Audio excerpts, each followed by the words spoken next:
हर घर की कहानियाँ टीवी। नेहा को देखने लड़के वाले आए थे। नेहा चाय समोसे का नाश्ता ले आती है और चाय पीते ही नेहा की होने वाली सास कुसुम कहती है, क्या बात है, चाय तो बहुत स्वादिष्ट बनाई है। चाय पीकर अंदाजा लगा सकती हूँ कि नेहा को खाना बनाना तो आता ही होगा। अरे बहन जी, हमारी बिटिया मास्टर शेफ देखने की शौकीन है, तो खाना बनाना तो इसे आता ही है। अच्छा जी, मास्टर शेफ देखती है नेहा।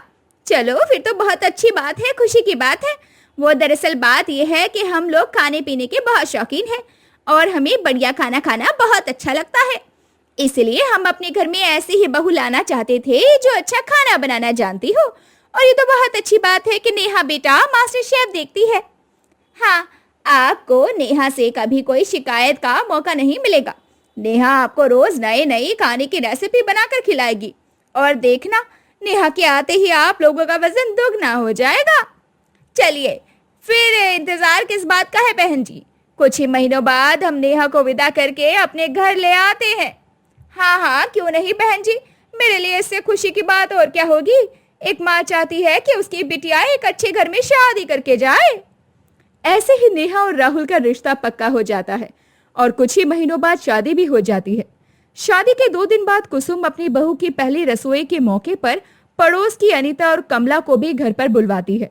तो वहीं नेहा सबके लिए खाना रेडी करने लगती है।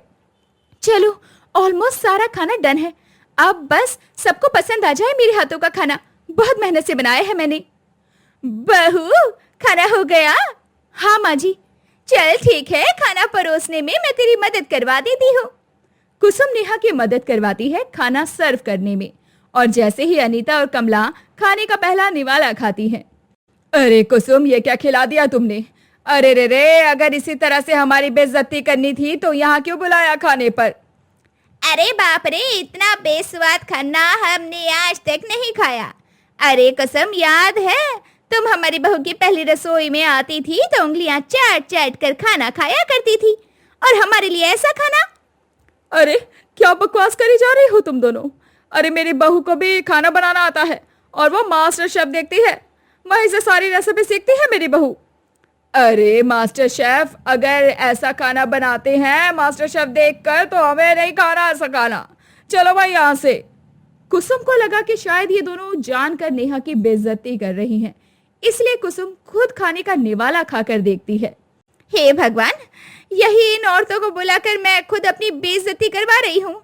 अरे इतना घटिया खाना बनाया है नेहा ने कि मैं चाहकर भी इनको कुछ नहीं कह सकती। सोचा था नई बहू के हाथ का खाना खिलाकर इनका मुंह बंद करवाऊंगी, पर यहाँ तो मेरी ही बेइज्जती हो गई।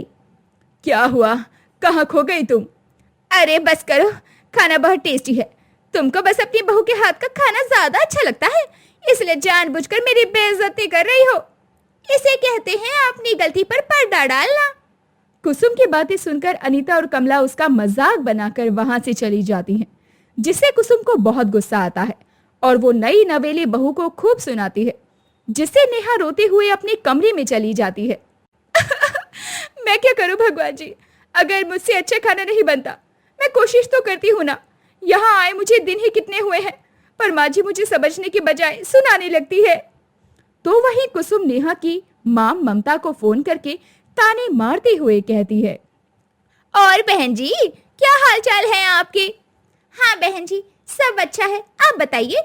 क्या कहा था बहन जी आपने कि आपकी बिटिया रानी मास्टर शेफ देखती है, बहुत स्वादिष्ट खाना बनाती है, पर 2 दिन में ही हमें पता चल गया कि आपकी बिटिया कितना स्वादिष्ट खाना बनाती है।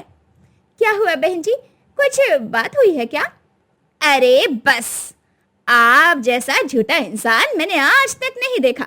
अरे अपनी बेटी की झूठी तारीफ करके अपनी बेटी को आपने हमारी गले बांध दिया। बहन जी आप साफ साफ बोलिए, क्या बात है? अरे बस बहन जी, ज्यादा नादान बनने की कोशिश मत करिए। अरे झूठ बोलकर शादी करवाने की क्या जरूरत थी?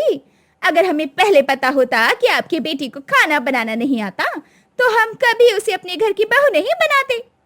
ऐसे ही एक दिन नेहा रूम में मास्टर शेफ का शो देख रही थी।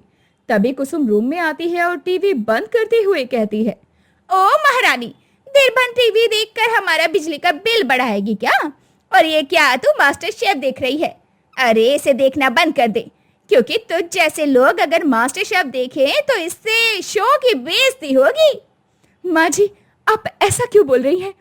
देख, मेरे सामने जुबान चलाने की जरूरत नहीं है। चुपचाप रसोई में जा और खाना बना। और हाँ, मेरी एक बात कान खोल कर सुन ले। इस बार अगर खाना अच्छा नहीं बना तो याद रखना, मुझसे बुरा कोई नहीं होगा। इतना कहकर कुसुम वहां से चली जाती है तो वहीं नेहा फिर से रसोई में खाना बनाने जाती है और इस बार फिर से घर में किसी को खाना पसंद नहीं आता। आज फिर वैसा ही खाना बना दिया तूने। मैंने कहा था ना कि इस बार खाने में स्वाद नहीं हुआ तो याद रखना, मुझसे बुरा कोई नहीं होगा। अरे कुसुम, शांत हो जाओ। अभी नेहा बच्ची है, धीरे धीरे सीख जाएगी। अरे आप तो चुप ही रहिए। हम इस घर में बहू लेकर आए हैं, बच्चे नहीं। तो अगर इसे खाना बनाना नहीं आएगा तो किसे आएगा? जिंदगी भर ऐसे ही इस बुढ़ापे में सबको खाना बनाकर खिलाऊं क्या? अरे पर नेहा बेटा कोशिश तो कर रही है। अभी उसे यहाँ पर मुश्किल से 15 दिन हो रहे हैं और इन 15 दिनों में तुमने उसे पता नहीं कितनी बातें सुना दी हैं। अरे आप कहना क्या चाहते हैं? मैं इसकी दुश्मन हूँ क्या? मैं इसे बिना बात के सुना रही हूँ क्या? अरे इसके हाथ का खाना खाकर मेरा पारा हाई हो जाता है, इसलिए मुझे इसे सुनाना पड़ता है।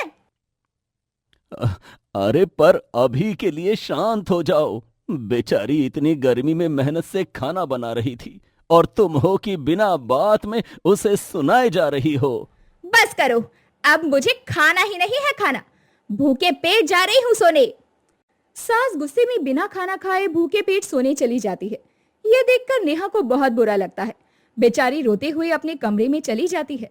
तभी नेहा के ससुर जी राहुल से कहते हैं, बेटा राहुल, जा नेहा को समझा और चुप करवा, बेचारी रो रही है।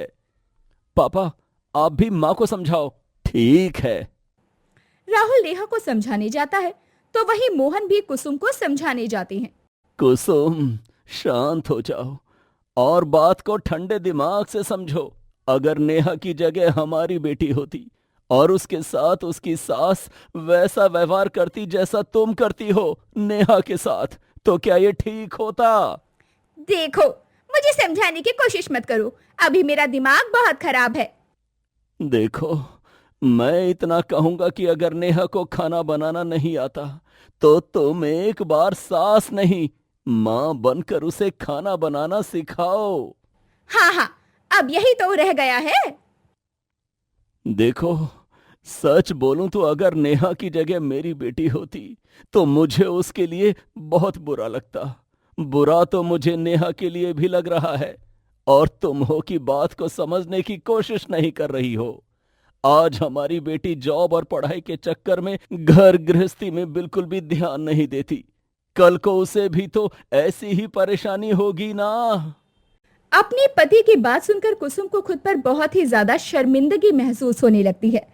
इसलिए वो खुद को समझाती है और अगली सुबह कुसुम खुद नेहा के साथ रसोई में जाती है और उसे खाना बनाना सिखाती है। देखते ही देखते नेहा भी खाना बनाना सीख जाती है और फिर सबको बढ़िया बढ़िया खाना बनाकर खिलाती है।